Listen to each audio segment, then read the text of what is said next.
കാലം മാറുമ്പോൾ കോലം മാറും. വെള്ളമുണ്ടും കറുത്ത ഷർട്ടും ഇട്ട് മാസ് കാണിക്കാമെന്ന് വിചാരിച്ചാൽ ഇന്ന് അത് നടക്കില്ല.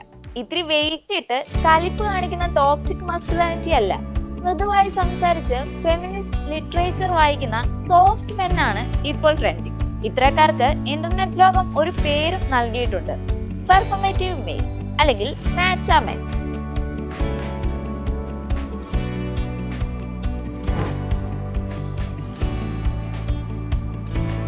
ഷവർമ മുതൽ ബന്ധങ്ങൾ വരെ എല്ലാത്തിലും നമ്മൾ തിരയുന്നത് ആധികാരികത അഥവാ ഓതന്റിസിറ്റിയാണ്. ആധികാരികത ഇല്ലായ്മയെ രേഖപ്പെടുത്താൻ ഇന്റർനെറ്റ് യുഗത്തിൽ പല വാക്കുകളും ഉണ്ട്. അത്തരത്തിലൊരു ടേമാണ് ഈ പെർഫോമേറ്റീവ് മെയിൽ. അതെ, ആധികാരികത ഒട്ടുമില്ലാത്ത ഫേക്ക് ആളുകളെ കളിയാക്കാനാണ് ജെൻസി പെർഫോമേറ്റീവ് മെയിൽ എന്ന വിളിപ്പേര് ഉപയോഗിക്കുന്നത്. സോഷ്യൽ മീഡിയ മീമുകൾ പറയുന്നതനുസരിച്ച് സ്ത്രീകളെ അട്രാക്ട് ചെയ്യുന്ന രീതിയിലാണ് പെർഫോമേറ്റീവ് മെയിലുകൾ സ്വയം പ്രസന്റ് ചെയ്യുക.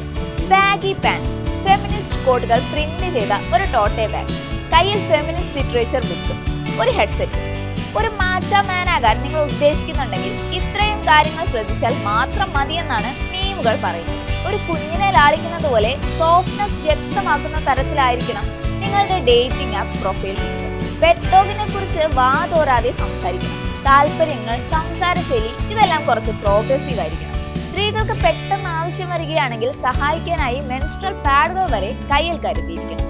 ഇതെല്ലാം ഉണ്ടെങ്കിൽ നിങ്ങളെയും സോഷ്യൽ മീഡിയ ഒരു പെർഫോമേറ്റീവ് മെയിൽ എന്ന് വിളിക്കും. നേരത്തെ പറഞ്ഞതുപോലെ ഇവരുടെ ആധികാരികതയെ കുറിച്ചാണ് ഇന്റർനെറ്റ് ലോകം സംസാരിക്കുന്നത്. പെർഫോമേറ്റീവ് മെയിൽ എന്ന പേര് പോലെ തന്നെ എല്ലാം ഇവരുടെ ഒരു പെർഫോമൻസ് മാത്രമാണെന്നാണ് സോഷ്യൽ മീഡിയയുടെ പക്ഷം. പുസ്തകങ്ങൾ കയ്യിൽ കരുതുന്നുണ്ടെങ്കിലും അതിനുള്ളിലെ കോണ്ടന്റിനെ കുറിച്ച് ഇവർക്ക് യാതൊരു ധാരണയുമില്ല.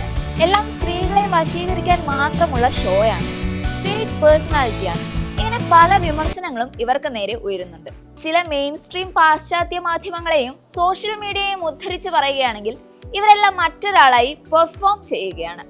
അതിലുപരി ഇവർ സോഫ്റ്റ് ആണെന്നും പ്രോഗ്രസീവ് ആണെന്നും പറഞ്ഞ് സ്ത്രീകളെ മാനിപ്പുലേറ്റ് ചെയ്ത് കെണിയിലാക്കാൻ ശ്രമിക്കുകയാണ്.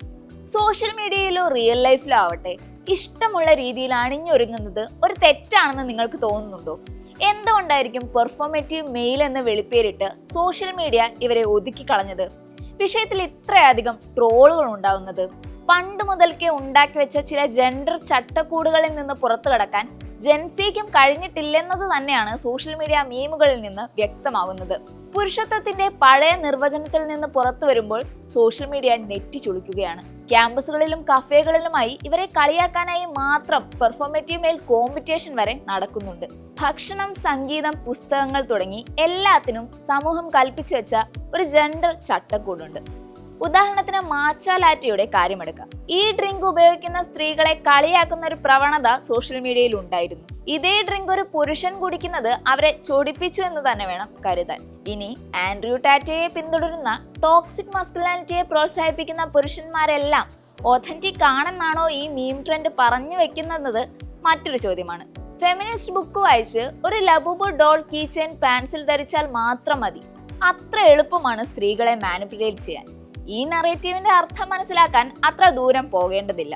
ഒരു ഫേക്ക് പേഴ്സണാലിറ്റിയെ പോലും തിരിച്ചറിയാനുള്ള ബോധമില്ലെന്ന് പറയാതെ പറഞ്ഞ് ചുരുക്കത്തിൽ സ്ത്രീകളെ തന്നെ അപമാനിക്കുകയാണ് ഈ ട്രെൻഡ്. സ്ത്രീകൾ ഫുട്ബോൾ ജേഴ്സി ധരിക്കുമ്പോഴും കാർ ഓടിക്കുമ്പോഴും ഇതിനെക്കുറിച്ചൊന്നും വലിയ ധാരണയില്ല, എല്ലാം ഷോ ഓഫ് ആണെന്ന തരത്തിലുള്ള നിരവധി മീമുകൾ സോഷ്യൽ മീഡിയയിൽ കാണാറുണ്ട്. ഇതേ തരത്തിൽ നെയിൽ പോളിഷും മേക്കപ്പും ധരിക്കുന്ന പുരുഷന്മാരെ കാണുമ്പോഴും സോഷ്യൽ മീഡിയയിൽ പലർക്കും സഹിക്കാൻ കഴിയാറില്ല. പറഞ്ഞു വരുന്നത് ഇത്രയേ ഉള്ളൂ. ലോകം ജെൻഡറിനനുസരിച്ച് എല്ലാവർക്കും ചിലത് കൽപ്പിച്ചു നൽകിയിട്ടുണ്ട്. ഇതിന് വിപരീതമായി പ്രവർത്തിക്കുന്നവരെല്ലാം ലോകത്തിന്റെ കണ്ണിൽ മോശക്കാരായിരിക്കും, ഫേക്ക് ആയിരിക്കും.